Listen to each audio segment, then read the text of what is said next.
उद्धव साहेबांच्या नावामुळे आणि या समोरच्या बसलेल्या प्रामाणिक शिवसैनिकाच्या घामातून पाला पाचोडा उडवून गेला।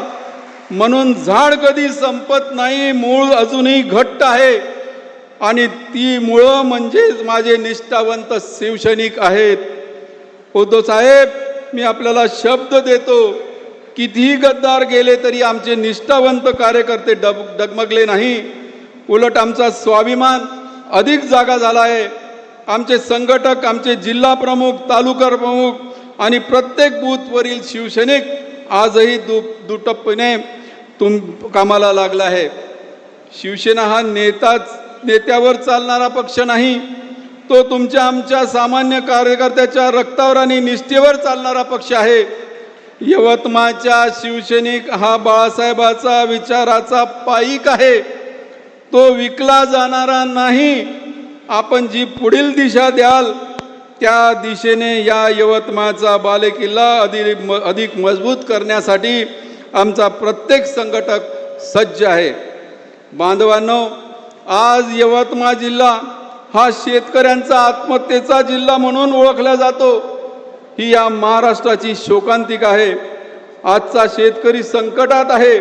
सोयाबीन कपाशीला भाव नाही, निसर्गाच्या लहरीपुणामुळे शेतकरी उद्ध्वस्त झाला आहे।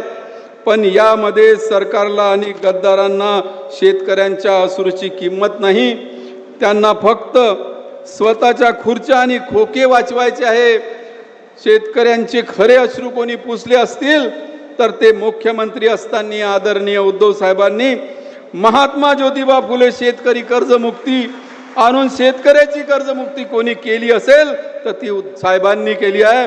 या संकटाच्या थेट शेतकऱ्यांच्या बांधावर जाऊन मदत देणारे नेता म्हणजे साहेब आहे। आज यवतमाळच्या शेतकरी सुद्धा गद्दारांना ओळखून आहे आणि तो येणाऱ्या काळात मतपेटीतून या गद्दारीचा बदला घेतल्याशिवाय राहणार नाही। साहेब, आज आपल्या दौऱ्याने संपूर्ण यवतमाळ जिल्ह्यात एक नवीन ऊर्जा निर्माण झाली आहे। आज आम्ही सर्वजण या मंचावरून संकल्प करतो, गद्दारांना पाठीस खुपसलेल्या खंजीरीचा बदला आम्ही लोकशाही मार्गाने घेऊ। शिवसेना उद्धव बाळासाहेब ठाकरे पक्षाची भूमिका स्पष्ट आहे। आम्ही जनतेच्या न्यायाच्या हक्कासाठी आम्ही लढत राहू। शेतकऱ्यांच्या मालाला योग्य भाव मिळेपर्यंत आमचा संघर्ष थांबणार नाही। यवतमाळच्या तरुणाला हाताला रोजगार मिळेपर्यंत आम्ही शांत बसणार नाही। आणि सर्वात महत्त्वाचे, या महाराष्ट्राची अस्मिता दिल्लीच्या चरणी गहाण ठेवणाऱ्या गद्दारांना सत्तेतून खाली खेचल्याशिवाय आम्ही स्वस्थ बसणार नाही। शेवटी एवढंच म्हणेल, झाड बदललं तरी मूळ बदलणार नसतात, नाव बदललं तरी रक्त बदलत नसतात, गद्दार केले तरी निष्ठावंत कधी संपत नसतात। उद्धव साहेब, तुम्ही फक्त आदेश द्या, या यवतमाळ जिल्हा तुमच्या पाठीशी भक्कमपणे उभा आहे आणि राहील एवढीच ग्वाही देतो। जय हिंद, जय महाराष्ट्र। यानंतर शिवसेनेचे नेते खासदार अरविंदजी सावंत साहेब यांना मी विनंती करतो की त्यांनी संबोधित करावं।